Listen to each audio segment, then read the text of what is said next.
I'm looking forward to this one. On this weekly startup, we're going to pull her out into the driveway and finally give her the soul cleansing that she deserves.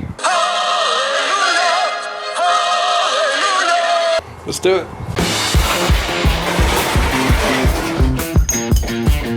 I don't know why, I just feel like she's going to give me some trouble this morning. I just have a premonition. Got the battery hooked up.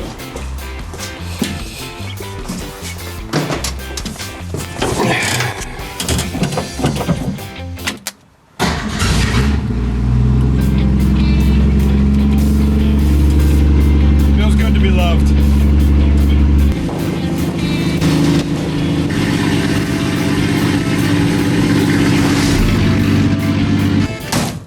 The straight six Mustang has been really good to me so far, just saying. If anybody's thinking about getting a straight six, but they're on the fence about it because it's not a 289 or a 302, at least if you're a beginner, you might want to reconsider, because working on the engine has been a breeze. Maybe I've just been fortunate, but it's been a very reliable, easy to work on engine. All right, let's wash her up.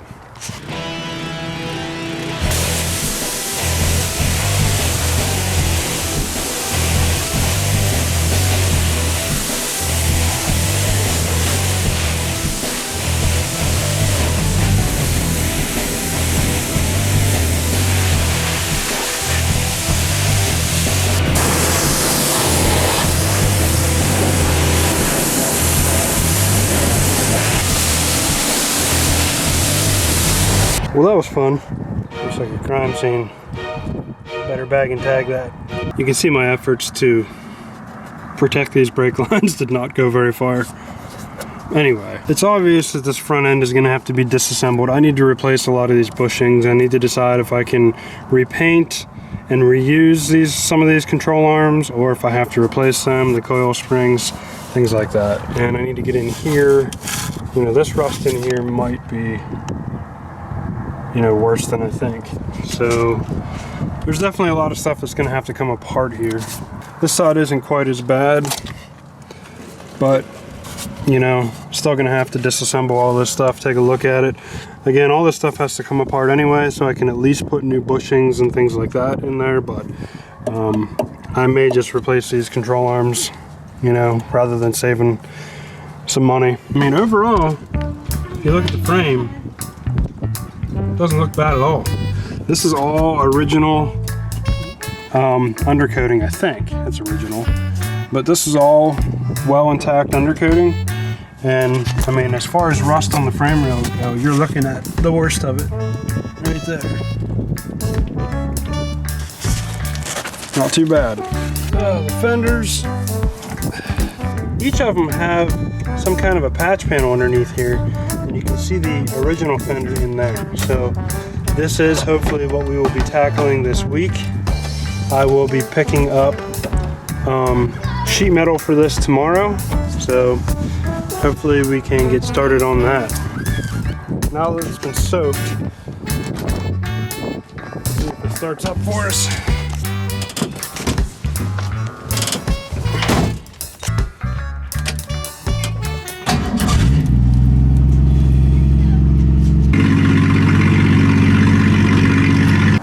Good.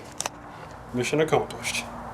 I need to do research and find out, so where the firewall is rusted and along here, how severe or dangerous is this as far as, does it affect the structural integrity of the firewall? I can't imagine it does. I know, you know, I need to get this splash guard off to really inspect it, but I'm going to be asking this question a lot with a lot of the rust on this car. I've told you guys that for this car, yes, I refer to it as a Restomod because it's basically a restoration that is going to be, it will not get it back to, you know, original standards. There'll be aftermarket parts and stuff on it, and I'll probably do maybe a little bit of customizing to it. Obviously the color I'm thinking about doing isn't an original color. You know, so for a lot of this project, I will be heavily considering what rust needs to be cut out and replaced, and what rust can be basically wire brushed, and you can have chassis saver or some other rust preventative put on it, because I don't want to bite off more than I can chew. This project for me is more about doing the necessary work to get the thing roadworthy, completing it and getting a project car under my belt, and have something to drive around while I take on another project, and on that project, you know, go a little bit further, take bigger risks. As always, there's a lot to think about, but we're getting there. Anyway guys, that's all I have for this week. Until Friday's episode, you guys take care.